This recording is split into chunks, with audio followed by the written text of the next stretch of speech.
ইউনূস সাহেব মনে রাখবেন, আমরা যে তাকে বলে আসছি যে আপনি চিরদিন ক্ষমতায় থাকবেন না, আপনার একটা অন্তর্বর্তীকালীন সরকার, আপনার সরকার বিপ্লবী সরকার নয়, আপনার সরকার একটা নিয়মিত সরকারও না। আপনার কাজ হল অনির্বাচিত ব্যবস্থা থেকে একটা নির্বাচিত ব্যবস্থা দিতে, সেই জন্য এটার নাম হল অন্তর্বর্তীকালীন। এবং আপনাকে এই কাজগুলো করতে হবে। যে ম্যান্ডেট আপনাকে দেওয়া হয়েছে জনগণের সংগ্রামের ভিতর দিয়ে, সেই ম্যান্ডেটের বাইরে আপনি যাবেন না। ম্যান্ডেটের ভেতরে যা আছে সেটার কর্ম করবেন না, বেশিও করবেন। মানুষ প্রশ্ন করে কতদিন থাকবে এই সরকার? ইউনূস সাহেব আমাদেরকে বলেছিল, আপনারা কি মনে করেন কতদিন থাকা উচিত? আমরা বলে দিচ্ছি এটা দিনক্ষণের হিসাবের টাকা। শ্রমিকদেরকে 2 ভাগে তার মূল্য পরিশোধ করা, একটাকে বলে টাইম রেট, 8 ঘন্টা কাজ করবা, মাসের পরে 1 মাস শেষ হলে 10,000 টাকা পাবা। আরেকটা আছে এটা বলে পিস রেট, 8 ঘন্টা কাজ করা, 3 ঘন্টা কাজ করা। আমি দেখতে প্রস্তুত না, তুমি 10টা শার্ট বানাই 3,000 টাকায় করতে পারো, ঠিক আছে। 6 ঘন্টায় করো, ঠিক আছে। 10 ঘন্টা করতে লাগে, ঠিক আছে। আপনার সরকার হলো পিস রেটে, কতগুলো কাজ করতে হবে, এই কাজ করে তাড়াতাড়ি আপনি যত তাড়াতাড়ি সম্ভব একটা নির্বাচিত সরকারের দিকে ভুলে যাবেন না। আপনার সরকার অনির্বাচিত। গণঅভ্যুত্থানের জাগরণ আপনাকে ক্ষমতায় নিয়ে এসেছে, সেটাও আইনের চোখে একটা ন্যায্য ম্যান্ডেট। কিন্তু সেই ম্যান্ডেটের কতগুলো চরিত্র এবং বৈশিষ্ট্য আছে।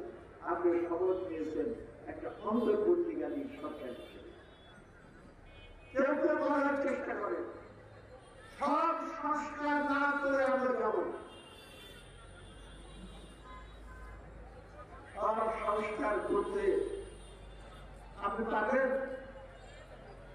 সমাজতন্ত্র না করতে পারলে, গণতন্ত্র ভোটাধিকার 16 নিশ্চিত করতে হবে, শোষণ ভিত্তিক ব্যবস্থায় কোনদিনই সেটা সম্ভব নয়। তাই শ্রেণীহীন শোষণহীন সমাজ পর্যন্ত আমাদের কিন্তু নানা সংস্কারের ভিতর দিয়ে যেতে হবে। 10 বছর পরেও তো দুনিয়ার দেশের অবস্থা একটু বদলাবে, আপনাকে সংস্কার করতে হবে। 20 বছর পরেও আবার বদলাবে, আপনাকে আবার সংস্কার করতে হবে। 30 বছর পরে আপনাকে করতে হবে। তাহলে হাসিনা বলেছিল চিরদিন দরকার শেখ হাসিনার সরকার, এখন তো দেখে আপনারা বলা শুরু করতে চাচ্ছেন যে চিরদিন দরকার সংস্কার করতে সরকার।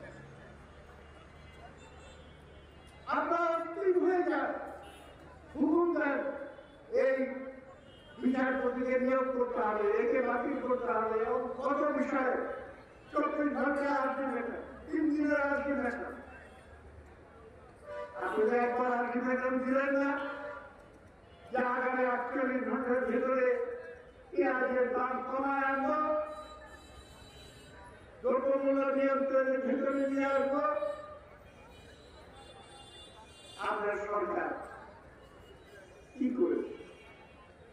একটা সুখবর আপনাদের কথাটা বলা হচ্ছে, রিক্সা ভ্যান শ্রমিক মোটর চালিত রিক্সা ভ্যান নিষিদ্ধ করে সুপ্রিম কোর্টে দেওয়া আদেশকে অগ্রাহ্য করে হাইকোর্ট থেকে নতুন একটা হুকুম দিয়েছে।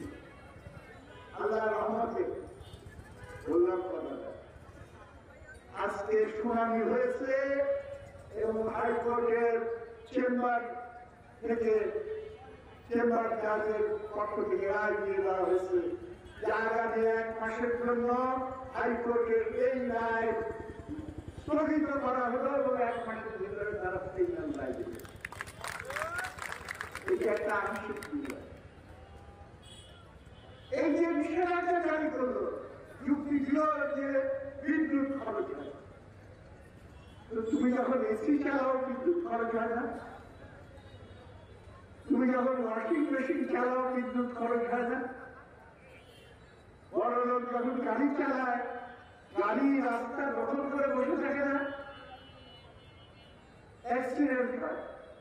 বেশিরভাগ অ্যাক্সিডেন্ট হয় হলো মোটর সাইকেল, তারপরে ট্রাক, বাস, তারপরে প্রাইভেট গাড়ি।